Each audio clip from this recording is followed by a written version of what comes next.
Then he became extremely angry that do you not respect Murabbis or Waqf Zindagis? How is it possible that the Murabbi is here and I lead the nikah? If you say anything like this, and I will not attend your wedding, he said.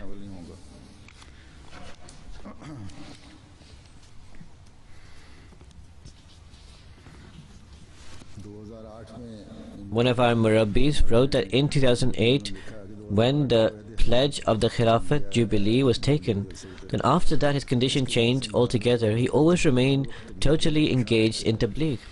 He re-established his connections with old acquaintances, with old scientists, and he made an email address. And then he would try to contact them and communicate with them. He would invite them to come to Qadian. Even in an elderly age, due to his weakness, he attended the meeting of scientists in Delhi only for the reason that he could establish contacts, and he gave them literature of the jmaat, and he also went to many houses of the professors to meet them, and he invited them to Qadian.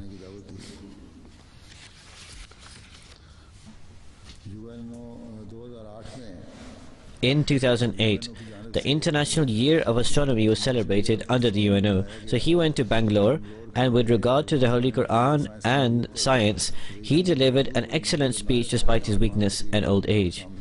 And after that, he was able to contact many professors. After he had researched into the solar and lunar eclipse once, he did not stop there. In fact, he kept on trying to find new research in this field. The person who wrote this said that he did not know how to operate a computer so much, so he took help from me. After his work at the Anjuman, then whatever time he had available, he would come with this worker and sit with him.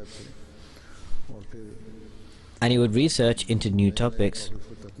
He would say that we should make a team of youngsters who every month would go outside of the city into an open or village or remote area and should look for the new moon. They should form a database where they should include when the new moon is visible every month, because science cannot tell us that when the moon will be visible by the naked eye.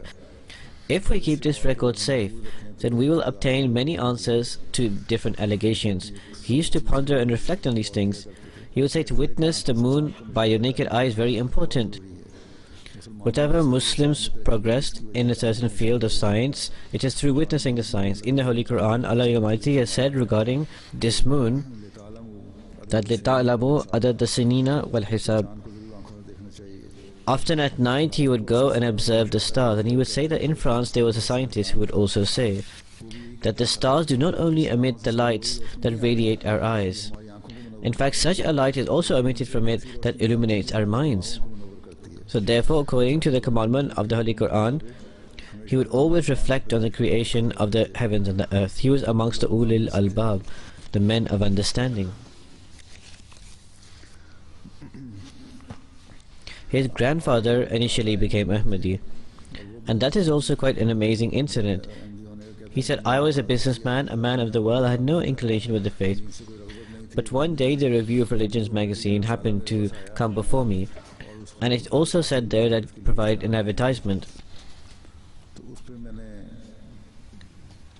So in it I saw an advertisement for the philosophy of the teachings of Islam. I ordered that book and I read it as well.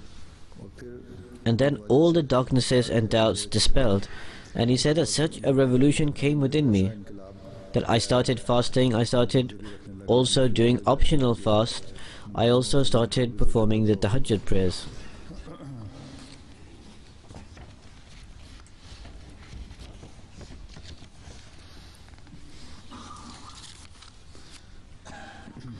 Hazrat Muslih Maud, may Allah be pleased with him, saw a dream once. And the interpretation of the dream was because Said Sahib, his grandfather, had relations with Hazrat Mufti Sadiq Sahib,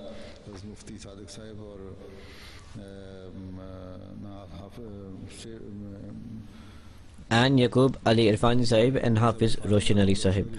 So they mentioned this to Hazrat Muslih Maud. So hence he became acquainted with him, and Hazrat Muslih Maud said that I saw a dream that he will accept Ahmadiyyat and he will be the recipient of great spiritual blessings and serve the faith brilliantly. So subsequently that grandfather took the bet, the pledge of allegiance.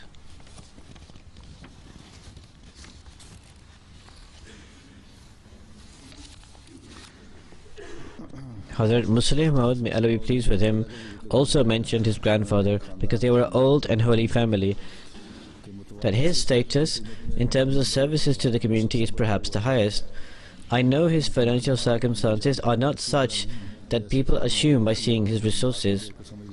However, Allah the Almighty has given him extremely pure heart, and I am very proud upon him, because at the time of his entering the community, Allah the Almighty had already informed me of his sincerity, although I had not seen him before. I see that he is so pained and lost in the love of this community that I become envious seeing this sacrifice. I believe that this is a blessing amongst blessings of Allah. If only the other people of the jmaat, in particular businessmen, follow his footsteps and display sincerity. These are the words of Hazrat Muslih Maud.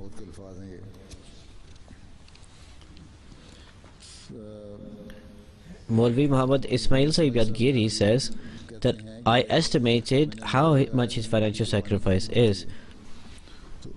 In those days there is no paise. Nowadays there is 100 paise in 1 rupee. In those times there is